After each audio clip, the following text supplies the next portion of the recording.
निष्ठा। हम लोग निष्ठा के बारे में आज चर्चा करेंगे।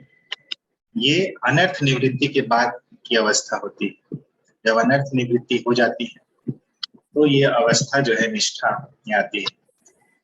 और हम लोग ये भी देखे थे कि अनर्थ निवृत्ति वाले स्तर में भी कुछ प्रकार के अनर्थों की निवृत्ति होती है और कुछ प्रकार के अनर्थ जो है वो बाद वाले स्तरों में जाते हैं। तो निष्ठा के बारे में आज हम लोग देखेंगे। पढ़ो मम्मी।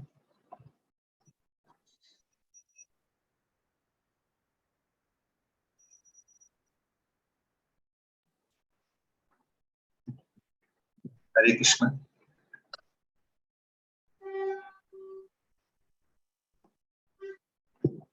पढ़िए रेखा मौसी।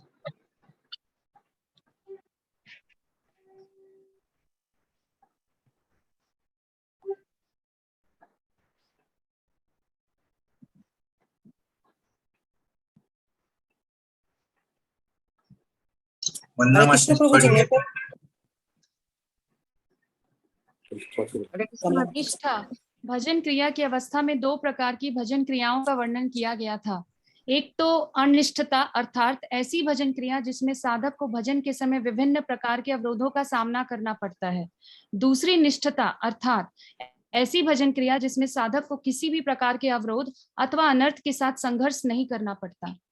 वास्तव में निष्ठता भजन क्रिया निष्ठा के स्तर पर आती है, क्योंकि तब तक साधक के अनर्थों का उन्मूलन अनर्थ निवृत्ति के स्तर पर हो चुका होता है। साधक अपने भजन को प्रगाढ़ करके अनर्थों से छुटकारा पा लेता है और उसकी निष्ठता भक्ति आरंभ होती है। हरे कृष्णा।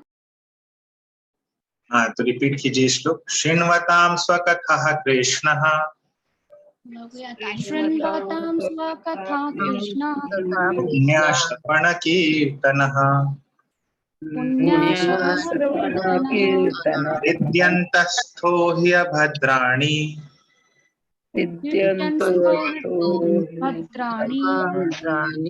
विद्युनोति सुहृत्सताम्।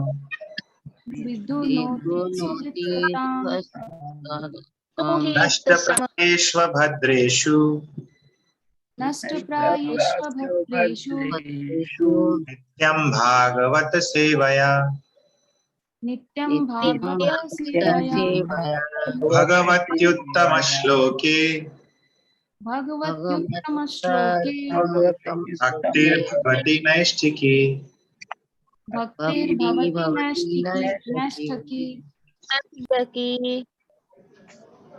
तो श्रीमद् भागवतम का ये श्लोक है। तो निष्ठा के बारे में हम लोग देखते हैं। तो हम लोग भजन क्रिया की अवस्था में ही निश्चिता भक्ति और अनिश्चिता भक्ति के बारे में देखे थे और उसी का पुनरावृत्ति यहाँ पे किया गया है कि निश्चिता मतलब इसमें किसी भी प्रकार का अवरोध नहीं होता है भजन क्रिया करते समय। क्यों? क्योंकि अनर्थों के साथ संघर्ष नहीं करना पड़ता। और अनिश्चिता भक्ति यानी कि कुछ अनर्थों के साथ हम लोग को संघर्ष करना पड़ता है, जिसके कारण भजन में बाधा आती है। तो यहाँ पे भागवतम में ये चीज कहा गया है कि शृण्वताम स्वकथा कृष्ण पुण्य श्रवण कीर्तन। शृण्वताम जो सुनते हैं, ऐसे लोग जो सुनते हैं, क्या सुनते हैं? कृष्ण स्वकथा, कृष्ण की लीलाएं, कृष्ण की कथाएं। पुण्य श्रवण कीर्तन, जो श्रवण करने से भी पुण्य देती है और कीर्तन करने से भी पुण्य प्रदान करती है। जो पवित्र है अपने आप में, पुण्य है, पवित्र है। और एक और चीज होता है इससे कि हृदयंतः स्थः अभद्राणि।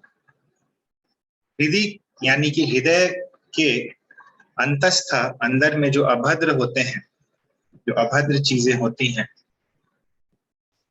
विधुनोति, वो नष्ट हो जाती, धुल जाती। और नित्यम भागवत सेवया, नित्य भागवत का सेवन करने से या भागवत की सेवा करने से, भागवत यानी कि पुस्तक भागवत और भागवत यानी कि व्यक्ति भागवत। तो जो पुस्तक भागवत का आचरण अपने जीवन में पूरी तरह से करते हैं वही व्यक्ति भागवत कहलाते हैं। तो या तो हम लोग श्रीमद् भागवतम की नित्य सेवा करें या तो किसी व्यक्ति भागवत की नित्य सेवा करें। तो क्या होता है, नित्य सेवा करने से भागवत की नष्ट प्राय अभद्रेषु, जो अभद्र होते हैं हमारे अंदर, नष्ट प्राय हो जाते हैं, प्रायः नष्ट हो जाते हैं। और भगवती उत्तम श्लोके, भागवत के उत्तम श्लोकों से क्या होता है, नैष्ठिकी भक्ति भवती, नैष्ठिकी भक्ति हो जाती है, निष्ठा रूपी भक्ति हो जाती है। तो भागवत देखिए हम लोग को निष्ठा के स्तर तक तुरंत एलिवेट कर सकता है यदि हम लोग सही तरीके से भागवत का श्रवण करें। और हम लोग खुद अपने जीवन में भी ये देखते हैं कि भागवत के श्रवण से काफी परिवर्तन आता है हमारे स्वभाव में, हमारे जीवन में। तो भागवत इसीलिए एक स्पेशल विशेष स्थान रखता है। तो हम लोग आगे देखते हैं, पढ़िए कंचन मस।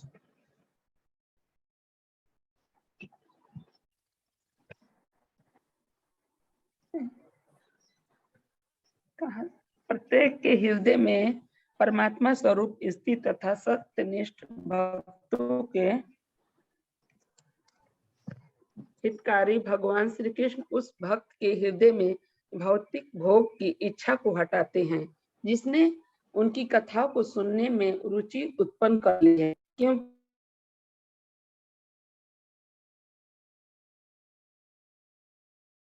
में नियमित करने तथा शुद्ध भक्त की सेवा करने से हृदय के सारे अनर्थ लगभग पूर्णतः विनष्ट हो जाते हैं और उन पुण्य श्लोक भगवान में अटल प्रेमा भक्ति स्थापित हो जाती है, जिनकी प्रशंसा दिव्य गीतों से की जाती है। हरे कृष्ण। हरे कृष्ण। तो इस श्लोक का मतलब डिटेल में यहाँ पे दिया गया है। तो भगवान क्या करते हैं, भक्त के हृदय से भौतिक भोग की इच्छा को हटाते हैं। आप देखिएगा कि अगर हम लोग भागवत श्रवण करना छोड़ देते हैं या हम लोग नाम जप करना छोड़ देते हैं या भक्तों का संग छोड़ देते हैं, तो हमारे हृदय के जो भौतिक भोग हैं जो अभी नष्ट हो रहे हैं, वापस से वो पनपने लगेंगे और फिर से भौतिक चीजों में आसक्ति हमारी प्रबल होती जाएगी। ये प्राय सभी भक्तों का अनुभव रहा है। तो ये कथाएं ठीक से यदि कोई सुनता है या कहता है, अत्यंत पुण्य प्रदान करती हैं। और भागवत की कक्षाओं में नियमित उपस्थित रहने तथा शुद्ध भक्त की सेवा करने, ये दो चीज बता रहे हैं। नित्यम भागवत सेवा का मतलब दो चीज होता है, भागवत की कक्षाओं में नियमित उपस्थित रहना और दूसरा शुद्ध भक्त की सेवा करना। हृदय के सारे अनर्थ नष्ट प्राय हो जाते हैं और भगवती उत्तम श्लोके भक्तिर भवती नैष्ठिकी, और नैष्ठिकी भक्ति हो जाती है भगवान में। यही यहाँ पे श्लोक का मतलब बताया जा रहा है।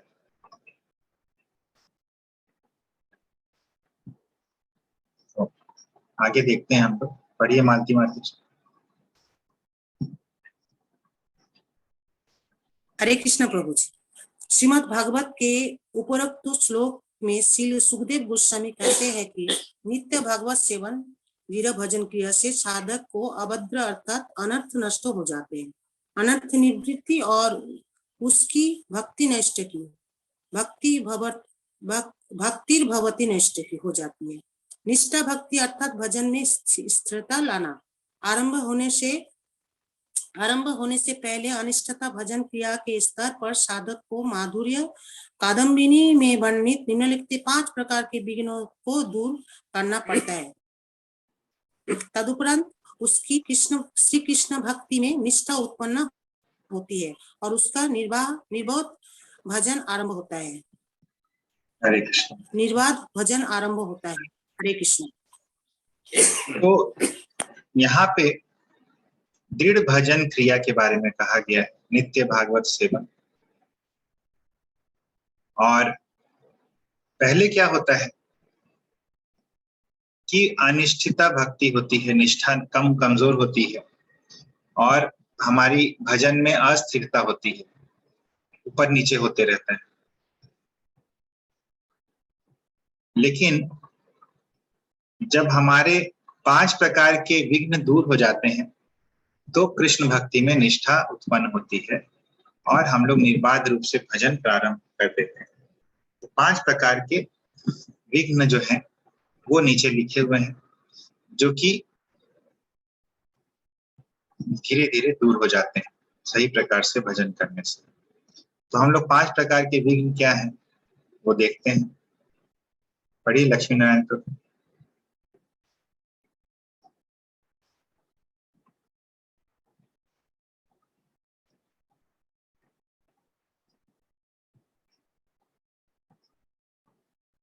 हाँ रेखा मौसी पढ़िए। हरे कृष्ण। लय, पहला लय। जप में निद्रा आने का नाम लय है। निद्रा तमो गुण से उत्पन्न होती है और साधक को भजन रसोस्वादन करने से वंचित करती है और हरि नाम माधुर्य का आस्वादन नहीं करने देती। वस्तुतः भगवान के नाम गुण आदि के आस्वादन के अभाव के कारण ही यह बाधा उत्पन्न होती है। दूसरा विक्षेप। जप के समय व्यवहारिक बातों का संपर्क होना ही विक्षेप कहलाता है। हाथ में माला लेकर जप भी चलता रहता है और लोगों के साथ विविध प्रकार की विषय चर्चा भी चलती रहती है। साधक का चंचल या विक्षिप्त मन नाम को स्पर्श न कर विषय की बातों में ही मग्न रहता है। केवल संख्या पूर्ति का लक्ष्य होने के कारण नाम के रसास्वादन से साधक वंचित रहता है। यह रजोगुण का ही कार्य है। अतः जप के समय टीवी, फोन आदि का त्याग कर एकांतवास करना चाहिए। तीसरा अप्रतिपत्ति। लय और विक्षेप के न रहते हुए भी जप में जो असमर्थता देखी जाती है उसे अप्रतिपत्ति कहा जाता है। ऐसी दशा में साधकों के मन में निरुत्साह उपस्थित होकर जप में आलस्य उत्पन्न करता है। यह अप्रतिपत्ति तमोगुण से उत्पन्न होती है। जप में उत्साह और श्रद्धा रखना चाहिए। चौथा कषाय। जप के समय में जब काम, क्रोध, लोभ आदि का चिंतन होता है उसे कषाय कहा जाता है। अनर्थावस्था में पूर्व संस्कार के अनुरूप साधारण कारण से ही क्रोध, मधुर स्वादिष्ट खाद्य वस्तुओं का आस्वादन, धन आदि में लोभ तथा देह दैहिक आदि विषय कामेक्षा की स्मृति होना चित्त में उदित होते हैं। कषाय रजोगुण का कार्य है। पांचवा रस आस्वाद। विषय उत्पन्न होने के समय जप में मन का न लगना ही रस आस्वाद कहलाता है। विषयों में लगने के कारण चित्त जप में नहीं लगता। रस आस्वाद रजोगुण का कार्य है। अनर्थ निवृत्ति के स्तर पर जब इन 5 विघ्नों का भी उन्मूलन हो जाता है तब साधक निष्ठा के स्तर पर आ जाता है। यद्यपि इस स्तर पर भी उसके हृदय में रजोगुण एवं तमोगुण विद्यमान रहते हैं, परंतु वे उसके भजन को बाधा नहीं पहुंचाते। ये रजोगुण और तमोगुण जब तक भाव की अवस्था नहीं आती तब तक साधक में विद्यमान रहते हैं, परंतु अवरोध उत्पन्न नहीं करते हैं। निष्ठा का अर्थ है भजन में स्थिर व दृढ़ होना एवं स्वभाव में भक्ति अनुकूल गुणों का प्रकट होना। इसी आधार पर निष्ठा 2 प्रकार की होती है। हरे कृष्ण। हरे कृष्ण। तो 5 प्रकार के विघ्न जो हैं वो बतलाए गए हैं। पहला क्या है? लय। लय। हाँ, लय किसको कहते हैं? जप करते वक्त नींद आना। जप में नींद लय के कारण क्या होता है?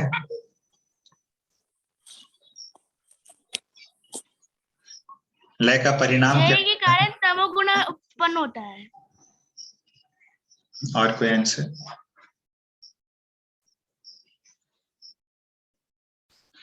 लय से प्रॉब्लम क्या होता है? नहीं होता है। हाँ बोलिए फिर से माता जी। जॉब में जो रस आना चाहिए वो नहीं आते, राइट। रसास्वादन नहीं कर पाते। हाँ, रस आस्वादन नहीं कर पाते। हरिनाम जो इतना मधुर है उसका हम लोग आस्वादन नहीं कर पाते नींद के कारण, लय के कारण। तो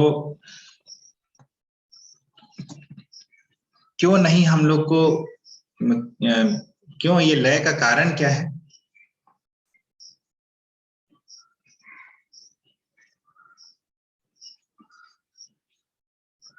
तमोगुण के कारण, तमोगुण के कारण गुण में रहते हैं। लय का कारण क्या है? ठीक है, तमोगुण से उत्पन्न होता है निद्रा, लेकिन क्या कारण है इसका? सांसारिक कार्यों में बहुत ज्यादा लिप्त रहना। एक्चुअली हम लोग है ना जल्दी सोना चाहिए, डिसिप्लिन होना चाहिए सोने में या उठने में, तब भी स्लीप चला जाता है। ठीक है, और ये भी है, लेकिन यहाँ पे क्या डिस्कस हुआ था, किसी को याद है?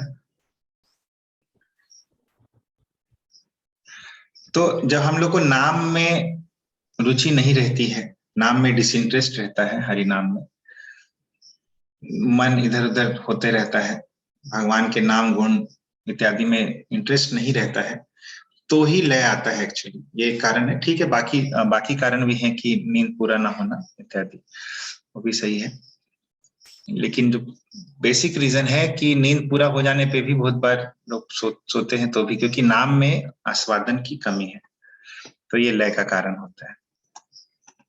तो ये सब आते हैं, देखिए सभी भक्तों को ये विघ्न जो है आते हैं, और धीरे धीरे करके ये विघ्न चले जाते हैं। तो दूसरा विघ्न क्या है? विक्षेप। विक्षेप का क्या मतलब है? जब के समय रुकावट में।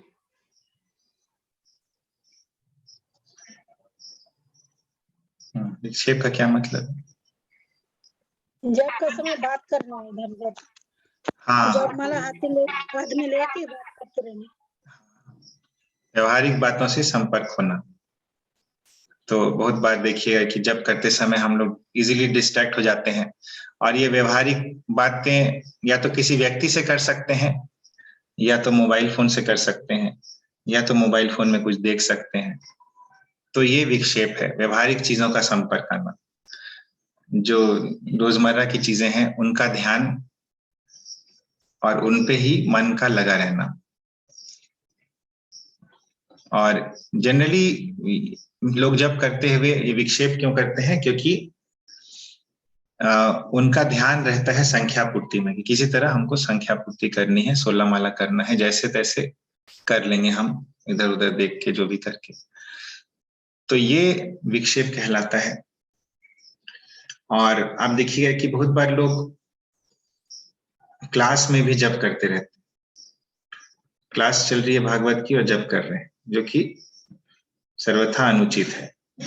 या तो आप क्लास कीजिए या तो जप कीजिए, दोनों चीज कैसे कर सकता है आदमी? यानी किसी एक चीज को वो ध्यान पूर्वक नहीं कर रहा है।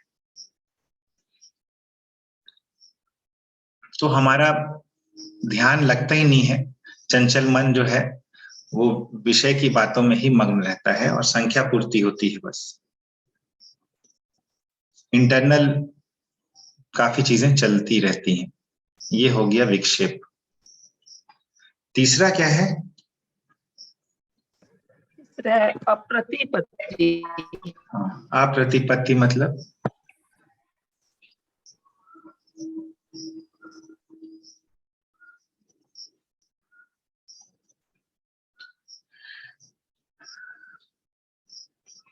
लॉ या विक्षेप हम लोग नहीं, उसमें सावधान होने से भी होता है प्रतिपत्ति। हाँ, होता क्या है अप्रतिपत्ति? जैसे देखिएगा, आपको नींद नहीं आ रही है, मन भी इधर उधर बहुत ज्यादा चंचल नहीं हो रहा है, लेकिन जप ही करने का मन नहीं कर रहा है। अभी जप नहीं करेंगे, अभी मन नहीं कर रहा है। तो ये जो आलस होता है, जो निरुत्साह होता है, उत्साह की कमी होती है, कि समय रहते हुए भी जब हम लोग जप नहीं करना चाहते हैं। देखिए, एक तो होता है कि समय रहते हुए जप कर रहे हैं लेकिन नींद आ गई, वो तो लय हो गया। विक्षेप हो गया कि जब कर रहे हैं लेकिन मन इधर उधर जा रहा है और इधर उधर लोगों से बात कर रहे हैं। अप्रतिपत्ति मतलब कि ये सब चीज नहीं कर रहे हैं लेकिन जब ही करने का मन नहीं कर रहा है, आलस लग रहा है जब करने में, तो ये अप्रतिपत्ति। तो लिखते जाइएगा ये सब बहुत ही विश्वनाथ चक्रवर्ती ठाकुर माधुर्य कादम्बरी में ये सब बहुत ही वैज्ञानिक ढंग से लिखे।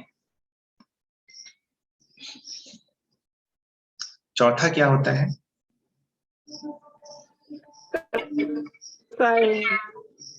क्या होता है ये?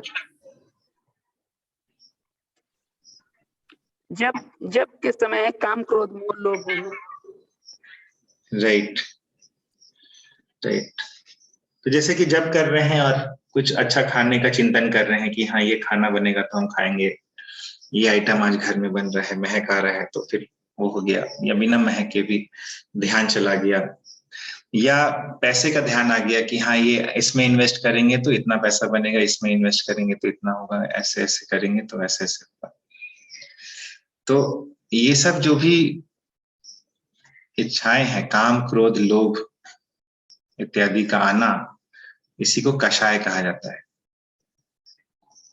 तो हमारे किस लिए आता है ये? क्योंकि पूर्व संस्कार होते हैं हमारे, बहुत तरह के संस्कार हमारे मन पे अंकित रहते हैं, तो उन्हीं के कारण ये आता है। और लास्ट वाला क्या है? स्वाद। हाँ, तो जब हम लोग जब करते हैं तो हम लोग विषयों की चिंता नहीं कर रहे हैं, तो कषाय नहीं हो रहा है। हम लोग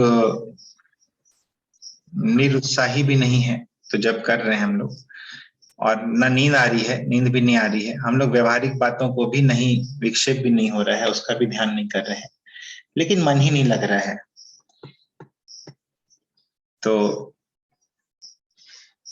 मन नहीं लगने के कारण जो अवस्था होती है वो रस आस्वाद कहलाती है, कि रस में रस का आस्वादन नहीं कर पाते हैं।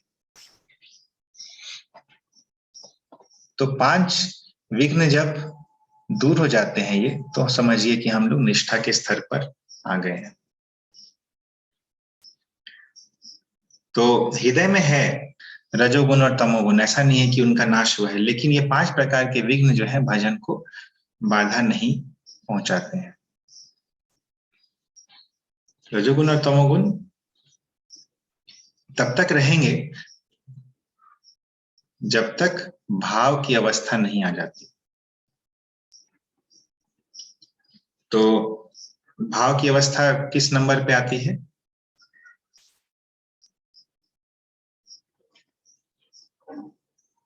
आठ नंबर में। 8वां नंबर पे। तो 9 जो सीढ़ियां हैं उसमें 8वां नंबर पे आती है। तो देखिए भक्ति का कितना वैज्ञानिक ढंग से निरूपण किया गया है यहाँ पे, भक्ति के स्तरों का। तो आगे हम लोग निष्ठा के बारे में और जानेंगे कि निष्ठा, अभी तो देखें हम लोग कि क्या क्या विघ्न होते हैं, लेकिन अब इन विघ्नों को यदि कोई पार कर गया है तो फिर वो क्या करता है वो देखते हैं। पढ़ो मम्मी।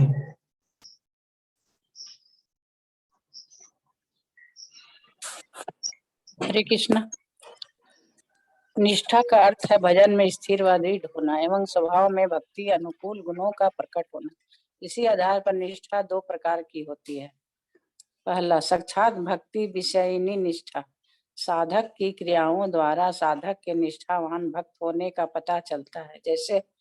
जैसे पहला, कायिकी। साधक द्वारा अपने शरीर को 24 घंटे भगवत सेवा में नियोजित रखना, जैसे कथा श्रवण, मंदिर मार्जन, विग्रहों के हार श्रृंगार आदि बनाना, भोग बनाना, परिक्रमा करना, पुस्तक वितरण प्रचार करना आदि। दूसरा, वाचिकी। साधक द्वारा अपने पूरे समय को श्री कृष्ण कथा एवं उनके पवित्र नामों के प्रचार में संलग्न रहना, गंभीरता पूर्वक माला जप करना, नाम संकीर्तन करना, स्रोत का पाठ आदि श्री कृष्ण की वाणी से सेवाएं करना। तीसरा, मानसी। श्री भगवान के नाम, रूप, गुण, लीला, धाम आदि का मन से स्मरण करना, मन से वृंदावन में वास करना। दूसरा, तद अनुकूल वस्तु विषयनी।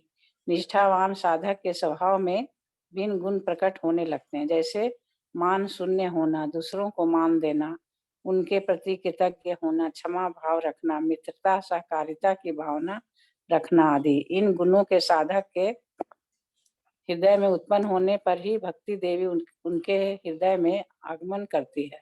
एक साधक जो दूसरों को उनके अपराधों के लिए क्षमा नहीं करता, वह किस प्रकार अपने अवगुणों एवं अपराधों के लिए श्री कृष्ण से क्षमा याचना कर सकता है। कृष्ण समस्त जीवों के प्रति कृतज्ञ रहते हैं। कोई उन्हें प्रेम पूर्वक एक तुलसी दल अर्पित कर दे तो वे उसके प्रति ऋणी हो जाते हैं। मारने आई पुतना राक्षसी को धात्री की गति प्रदान करते हैं।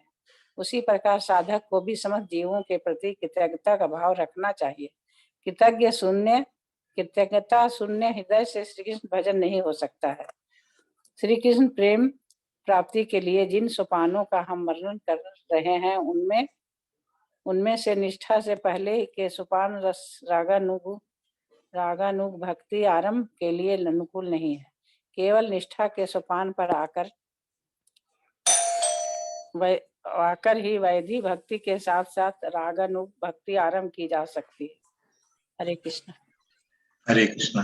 तो निष्ठा के बारे में हम लोग देख रहे हैं। तो दो प्रकार की निष्ठाएं प्रोमिनेंटली यहाँ पे बताया गया है। साक्षात भक्ति विषयिनी निष्ठा और तद अनुकूल वस्तु विषयिनी निष्ठा। तो क्या है ये दो प्रकार की निष्ठाएं? तो पहला, साक्षात भक्ति विषयिनी निष्ठा। तो साधक की जो क्रियाएं होती हैं उसके द्वारा हमें समझ में आ जाता है कि ये निष्ठावान भक्त है। तो क्या क्या क्रियाएं होती हैं जिनके द्वारा समझ में आ जाता है कि ये भक्त निष्ठावान भक्त है?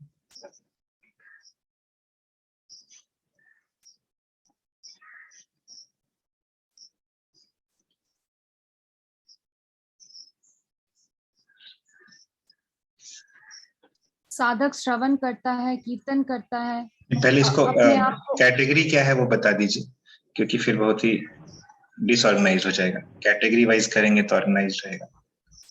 कायकी, पहला है साक्षात भक्ति। कायकी। हाँ, कायकी का मतलब, काया मतलब शरीर। काया मतलब शरीर। हाँ, आप बताइए कायकी क्या है? हाँ, तो अपने शरीर को भगवान की सेवा में लगा के रखना, श्रवण करना, कीर्तन करना, भजन करना। हाँ, तो हम लोग भी तो अपने शरीर को भगवान की सेवा में लगाते हैं, लेकिन ये कायकी सेवा जो है, इसमें खास विशेष बात क्या होती है? 24 घंटा भक्ति में रहना। राइट। तो बहुत हाई स्टेज है ये। हम लोग देख सकते हैं, यदि कोई भक्त ऐसा है तो समझ में आ जाता है कि हाँ, वो भक्त निष्ठा के स्तर पे है। बहुत ऊंची अवस्था है निष्ठा की अवस्था। अनर्थ निवृत्ति की अवस्था जो है, ये सबसे लंबी अवस्था होती है। इसको पार करना जो होता है सबसे लंबा समय लेता है। एक बार अनर्थ निवृत्ति पार हो जाती है, उसके बाद ये निष्ठा जब आ जाती है तो फिर एक ड्रास्टिक चेंज दिखने लगता है ऐसे भक्तों के क्रियाकलाप में। 24 घंटे वो अपने आप को भगवान की सेवा में नियोजित रखता है। तो बहुत प्रकार की सेवाएं हैं। हम लोग, अधिकांश लोग ये सभी सेवाएं करते हैं, बट ये निष्ठावान भक्त का डिफरेंस ये हो जाता है कि वो 24 घंटे इस प्रकार की सेवा करते हैं। तो हम लोग सभी लोग श्रवण करते हैं, समय आने पे मंदिर मार्जन करते हैं, भगवान के लिए हार इत्यादि बनाते हैं, श्रृंगार इत्यादि करते हैं, भगवान का भोग बनाते हैं, परिक्रमा इत्यादि करते हैं, पुस्तक वितरण करते हैं, प्रचार करते हैं। लेकिन ये जो भक्त है, ये हमेशा कुछ ना कुछ एक्टिविटी में बिजी रहता है। हम लोग हो सकता है बाकी टाइम थोड़ा सा डेविएट हो जाएं, भौतिक विषयों की तरफ चल जाएं, लेकिन निष्ठा के स्तर पे इस प्रकार रहता है। दूसरा क्या है?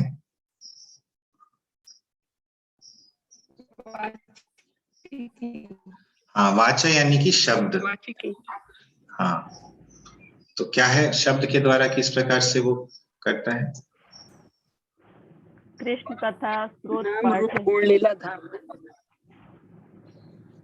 हाँ, अपनी वाणी से भगवान की तरह तरह से सेवा करता है, नाम संकीर्तन करेगा, स्तोत्र पाठ करेगा, गंभीरता पूर्वक माला जप करेगा, तो अपनी वाणी से जो भी हो सकता है वो करता है। कायिकी, वाचिकी, यानी कि शरीर से, वचन से, और तीसरा शरीर वचन आ गया तो तीसरा कॉमन क्या है, हर बार देखते हैं हम लोग, तीसरा चीज क्या है, मन से, मनसा वाचा कर्मणा। हाँ, मन से क्या करता है वो, मानसी सेवा, स्मरण करता है मन से भगवान। मन से दिन रात भगवान के स्मरण में रहता है। क्या चीज का स्मरण काम भी करता है, कैसे रहता है? भगवान मंदिर भगवान में अर्चना पूजा करते हैं, भगवान के ध्यान का कैसे है, मथुरा धाम से वृंदावन वापस आ जाते हैं मन से, वृंदावन चले जाते हैं। Right right. तो मन से भगवान के नाम, रूप, लीला, गुण, धाम इत्यादि का स्मरण करना, ये होता है मानसी। तो मान लीजिए कि हम लोग नहीं है एक्चुअल वृंदावन में, लेकिन मन से वृंदावन में, तो ऐसा भी होता है।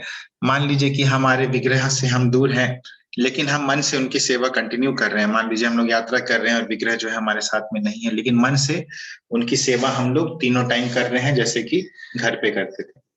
तो मानसी सेवा, और मानसी सेवा भी बहुत ऊंची क्वालिटी की सेवा है। और मानसी विग्रह जो है, हर जो अलग अलग प्रकार के विग्रह होते हैं, 6 या 7 प्रकार के विग्रह, उनमें से एक है मानसी विग्रह, मानस विग्रह, यानी मन में भगवान का एक विग्रह बना के उनकी सेवा करना।